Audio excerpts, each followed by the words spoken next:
নমস্কার বন্ধুরা, welcome back to my channel. চলে এলাম আজকে রেসিপি নিয়ে।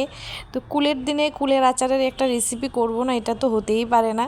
তো দেখেই বোঝা যাচ্ছে কুলের আচার আমরা কে না পছন্দ করি। যে কোনো আচারই আমরা খুব পছন্দ করি, সবাই খেতে ভালোবাসি। এরকম খুব কমই আছে যে আচার জাতীয় জিনিস পছন্দ করে না। তো কুলের আচারের দিন কুলের আচার করছিলাম, তো ভাবলাম এটাও আপনাদের সঙ্গে একটু শেয়ার করি। তো এই কুলের আচার আমি কিভাবে তৈরি করলাম আজকে সবটাই আপনাদের সঙ্গে শেয়ার করব। খুবই ইজি প্রসেস, হাইজিন মেনটেন করে বাইরে থেকে না কিনে খেয়ে যদি আমরা ঘরে এভাবে কুলের আচার বানাতে পারি, খাওয়া টেস্টে তো মানে 10 গুণ বেশি ভালো হয়, এতে তো কোনো কথাই নেই। আর খুব টেস্টিও হয়, আর হাইজিন মেনটেন করেও আমরা এটা বাড়িতে যখন করি। তো আপনারাও বাড়িতে কিন্তু ট্রাই করবেন। তো চলুন আজকে কুলের আচারের প্রসেস শুরু করা যাক। কুলের আচারের জন্য আমি প্রথমে একটা শুকনো খোলার মধ্যে আচারের যে মশলাটা আমি ভেজে নিচ্ছি। এখানে আমি তেজপাতা, শুকনা মরিচ, মোটা জিরা, চিকন জিরা দিয়েছি। আপনারা চাইলে আস্তা ধনিয়াও দিতে পারেন, তারপরে সাদা গোলমরিচ, কালো গোলমরিচ এগুলোও দিতে পারেন। কিন্তু আমি নর্মালি এভাবে সিম্পল ওয়েতেই পছন্দ করি মশলাটা, তাই আমি বাকি ইনগ্রিডিয়েন্টসগুলো দিলাম না। আমার মতে এভাবে করলেই যথেষ্ট, আর বাড়তি কিছু দিতে হয় না। এই 4-5টা ইনগ্রিডিয়েন্টস থাকলেই যথেষ্ট। আমি এই আচারের মধ্যে ধনিয়াটা পছন্দ করি না, ওই স্মেলটা আমার ভালো লাগে না, তাই আমি এখানে ধনিয়াটা দিলাম না। আপনারা চাইলে কিন্তু দিতেই পারেন, কিন্তু এই 4টা ইনগ্রিডিয়েন্টস মাস্ট। তো আমি এখানে এগুলোকে এবার ব্লেন্ড করে নেব। এই যে দেখুন, আমি একটা মিক্সিতে ভালোভাবে এগুলোকে ব্লেন্ড করে নিলাম। এখন আমার পুরোটা দরকার নেই, কিছুটা আমি ইউজ করব আর কিছুটা আমি একটা পাত্রে, একটা কন্টেনারে রেখে দেব। তো এখানে আমি একটা কড়াইয়ের মধ্যে চিনি, গুড়, লবণ আর লাল লঙ্কার গুঁড়ো দিয়ে ভালোভাবে আগে গুড়টাকে মেল্ট করে নিই। চিনি আর গুড় মোটামুটি মেল্ট হয়ে গেলে আমি কিন্তু বড়িগুলো, কুলগুলো যেগুলো আছে এগুলো দিয়ে দেব।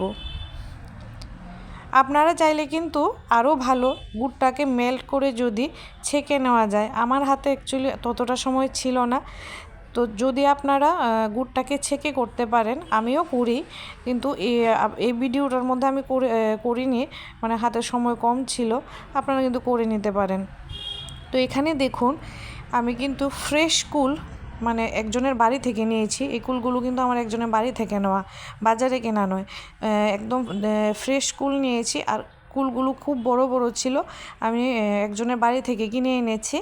তো কুল কিন্তু আপনারা যখন বাজার থেকে বা যেখান থেকে আনুন, আমি একটা প্রসেস বলে দিই, ভালো করে কিন্তু আগে ভিজিয়ে ধুয়ে নিতে হবে। প্রসেসটা হলো গিয়ে, প্রথমেই কুলগুলোকে বেশি মাখামাখি করে ধুতে যাবেন না। 8 ঘন্টা কি 1 ঘন্টা মতো একটা পাত্রের মধ্যে একদম ভর্তি জল দিয়ে কুলগুলো ভিজিয়ে রাখবেন। তখন ময়লাগুলো অনেকটাই নরম হয়ে যায়, যার জন্য তারপরে ধুতে কিন্তু প্রবলেম হয় না। না হলে কিন্তু কুলের ভিতরের জিনিসগুলো বেশি মাখামাখি করলে বেরিয়ে চলে আসে। তো ভালোভাবে কিন্তু কুল ধুয়ে নিতে হবে, তারপরে কিন্তু আচারটা করতে হবে। আগে ভালোভাবে ভিজিয়ে রেখে দেবেন, তারপরে আস্তে আস্তে হালকা হাতে কুলগুলোকে 4 থেকে 5 বার ভালোভাবে ধুয়ে নেবেন। তো এখানে দেখুন, গুড়গুলো কিন্তু আমার মোটামুটি মেল্ট হয়ে গেছে, পুরোপুরি মেল্ট করতে হবে না।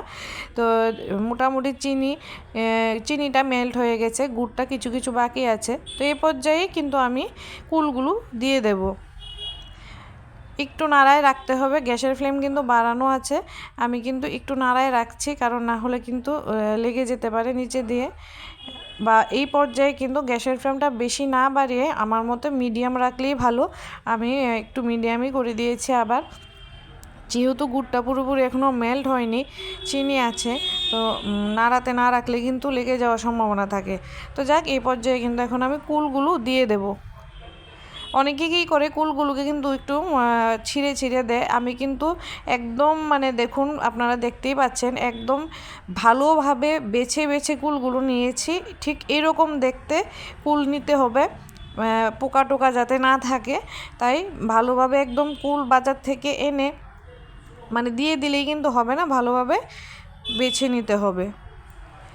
তো দেখুন আমি কিন্তু সবগুলো কুল দিয়ে দিয়েছি। এবার গ্যাসের ফ্লেম কিন্তু বাড়ানোই আছে। এই বাড়ানো অবস্থাতেই কিন্তু আমি এই গুড়টা কিন্তু যেটা মানে গুড়ের যে পাকের যে ভাবটা এই বাড়ানো অবস্থাতেই আসবে।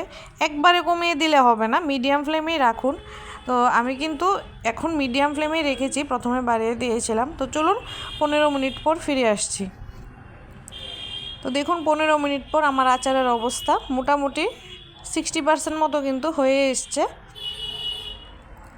তো ইনগ্রিডিয়েন্টস আর কিছু দেওয়ার নেই, লাস্টে শুধু আমি মশলাটাই দেব। চিনি লবণ ঝাল তো সবাই যার যার স্বাদ অনুযায়ী দেবে, এটা তো বলার কিছু নেই। তো মোটামুটি কিন্তু আচার হয়ে এসছে। খুবই ইজি প্রসেসেই কিন্তু আমি করে দেখালাম। তো কুলের আচারের দিনে বাড়িতে যদি একবার কুলের আচার না করে খাওয়া যায় তাহলে তো এটা মানে খুবই মানে একটা ফাঁকা ফাঁকা ব্যাপার। তো এইভাবে অবশ্যই আপনারা বাড়িতে ট্রাই করবেন। তো এখানে দেখুন আচার কিন্তু 60% মতো হয়ে এসছে। তো এখন আরও 15 মিনিট পর আমি ফিরে আসছি। এই যে দেখুন 15 মিনিট পর আবার ফিরে এলাম। গুড়ের কিন্তু পাক দেখতেই পাচ্ছেন আপনারা, কড়াইয়ের সাইডগুলো দেখলে হয়তো বোঝা যাচ্ছে গুড়ের পাক কিন্তু চলে এসছে। এই যে আমি একটু নেড়ে দেখাচ্ছি আপনাদের। এই যে দেখুন গুড়ের পাক কিন্তু চলে এসছে।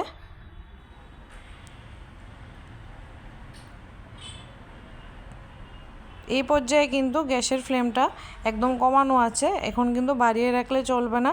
এই পর্যায়ে গ্যাসের ফ্লেমটা একদমই কমানো আছে। কালারটা দেখুন, কালারটা কিন্তু দারুণ এসছে। আপনারা যদি মানে একটু ভালো কালার চান চাইলে একটু কাশ্মীরি লঙ্কার গুঁড়ো দিতে পারেন, কিন্তু যেহেতু আমার বাড়িতে করা শুকনো লঙ্কার গুঁড়া তাই আমি এক্সট্রা কোনো কালার অ্যাড করছি না। এই যে দেখুন আমি যে একটা কন্টেনারে মশলাটা গুঁড়ো করে রেখে দিয়েছি। তো এখন আমি এখান থেকে কিছুটা মশলা দেব আর বাকিটা কিন্তু আমি স্টোর করে রেখে দেব। এটা ইজিলি 1 থেকে 1.5 মাস স্টোর করে রাখা যায়, স্মেল থাকে, তারপরে কিন্তু স্মেলটা আস্তে আস্তে চলে যায়। তো এই যে দেখুন কালারটা দেখুন জাস্ট, আমি কিন্তু এখানে কোনো পাপরিকা পাউডার মানে কাশ্মীরি লঙ্কার গুঁড়া ইউজ করিনি, আমার ঘরের লঙ্কার গুঁড়ো দিয়ে কি সুন্দর একটা দারুণ কালার এসেছে। গুড়টাও ভালো ছিল। তো এই যে এখানে আমি 3 স্পুন মতো মশলা নিয়ে নিয়েছি, এখন আমি এটাকে ছিটিয়ে দেব। আর সবচেয়ে গুরুত্বপূর্ণ কথা হলো গ্যাসের ফ্লেম কিন্তু আমি এখন অফ করে দিয়েছি। মশলাটা দেওয়ার পর কিন্তু কোনোভাবেই আর এটাকে বেশিক্ষণ নাড়ানো যাবে না। গ্যাসের ফ্লেম অফ করেই আমি সবসময় দিই। আর গ্যাসের ফ্লেম যদি অনও থাকে সঙ্গে সঙ্গে অফ করে দেবেন। কারণ কি, যদি আপনারা এই মশলাটা দেওয়ার পর 5-6 মিনিট ধরে নাড়তেই থাকেন মশলার স্মেল তো চলেই যাবে আর একদমই খেতে ভালো হবে না। এই যে দেখুন মশলা দিয়ে আমার আচার কিন্তু এখন একদমই রেডি। আমি এখন এটাকে আমি অ্যাকচুয়ালি রাত্রিবেলায় করেছিলাম আচারটা। আমি আচার সবসময় রাত্রিবেলা করি, আমি ভিনিগার ইউজ করি না আচারে। অনেকে যারা বাইরে আছেন ভিনিগার ইউজ করতে পারেন প্রিজারভেটিভ সংরক্ষণের জন্য, কিন্তু আমার বাড়িতে যেহেতু যথেষ্ট রৌদ্র থাকে আমি কোনো দিনই আচার আমি ভিনিগার ইউজ করি না। আমি সবসময় রাত্রিবেলা আচারটা করে রেখে দিই, তারপর দিনের বেলা আমি সানলাইটের নিচে নিয়ে যাই। এই যে দেখুন পরের দিন আমি 2 দিন মতো আমি এটাকে সানলাইটের নিচে রেখেছি।